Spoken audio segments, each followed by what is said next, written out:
বলছেন, আইনামা তাকুনু ইদরিকুল মাউত ওয়া কুনতুম ফীহি বুরুজিম মুশাইয়াদা।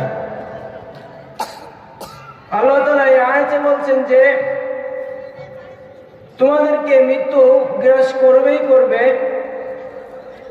তোমাদেরকে মৃত্যুবরণ করা লাগবেই লাগবে, মৃত্যু তোমাদেরকে পাকড়াও করবেই করবে, তোমরা যেখানেই অবস্থান করো না কেন।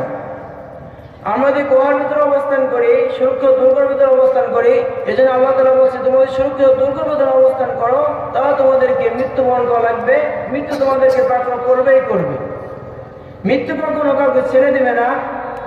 অথচ আমরা দুনিয়ার মানুষগুলো এমন ভাবে অলসত হয়ে পড়ছি, আমাদের একটা সেকেন্ডের গ্যারান্টি নাই।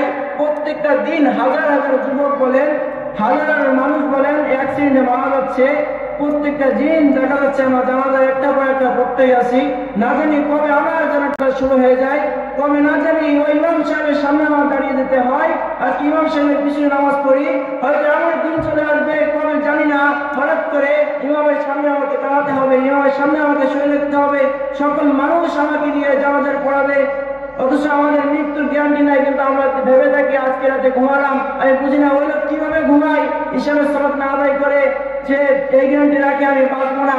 ওই লোক কিভাবে প্রত্যেকটা দিন ফজরের নামাজ না পড়ে কিভাবে দিনের জন্য বেরিয়ে যায়, যে আমি এটা জানি, আমি এটা কখন মারা যাবো আমি জানি না।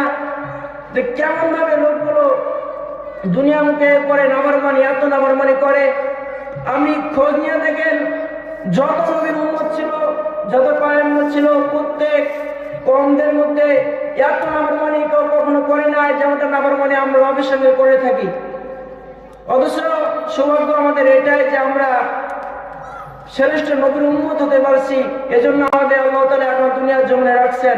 সে যেমনার মানুষ বলে আজকে আমরা বেঁচে আছি, নয়তো অন্য নবীদের উম্মতের মতো আমাদেরকেও ঘুমের ঘরে হাজার হাজার অনেক খোঁজ নিয়ে দেখবেন যে অনেক নবীর কওমদেরকে ঘুমের ভিতরে মৃত্যুবরণ দিয়ে দেওয়া হয়েছে, মৃত্যুবরণ ধ্বংস করে দেওয়া হয়েছে।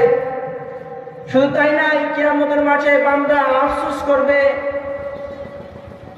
মা লিহাযাল কিতাব, সূরা কাহফের ভিতরে আল্লাহ তাআলা বলেন মা লিহাযাল কিতাব, বান্দারা আফসোস করবে এই কেমন কিতাব, এই কেমন কিতাব কাঁদতে লিখালে আল্লাহ, যে কিতাবের ভিতরে কোনো সন্দেহ নাই, যে কিতাবের ভিতরে আমার একটা নিঃশ্বাস পর্যন্ত লিখতে বাকি নাই, যে কিতাবের ভিতরে আমার একটা আমল, খারাপ কাজ, ভালো কাজ কিছু লিখতে বাকি নাই। এই কেমন কিতাব, আমি কাকে দিয়ে এমন কিতাব না খাইলে আমি আজকে কোথায় যাব?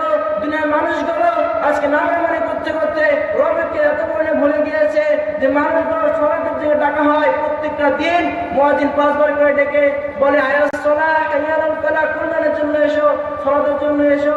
অথচ কোন দুনিয়ার কোন নেতা যদি বলে, দুনিয়ার কোন মন্ত্রী যদি বলে তোমাকে 500 টাকা দেওয়া হবে, 100 টাকা দেওয়া হবে, রাত 2টার সময় 3টার সময় তুমি এখানে কাজ চলে আসবে, এখানে ওই করা লাগবে।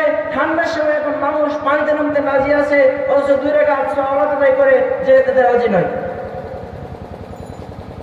এজন্য সবার কাছে একটাই অনুরোধ, না জানি কখনই দুনিয়া থেকে চলে যেতে হয়। হাজার হাজার মানুষ দেখেন, দিনের পর দিন মানুষ মারা যাচ্ছে, কানে আসতেছে খবর, আজ এখানে ওখানে মানুষ মারা গিয়েছে।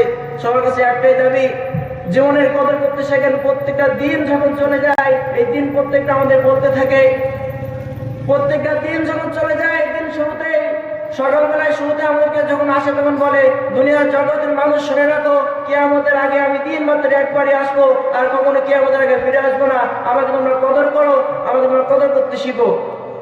এই দুনিয়াকে কদর করতে শেখেন। সময় তো চলে যাচ্ছে, আর সময় ফিরে পাওয়া যাবে না। যে সেকেন্ড চলে গিয়েছে, যে সময় চলে গেছে, এই সময় আর কখনো সামনে ফিরে পাবেন না।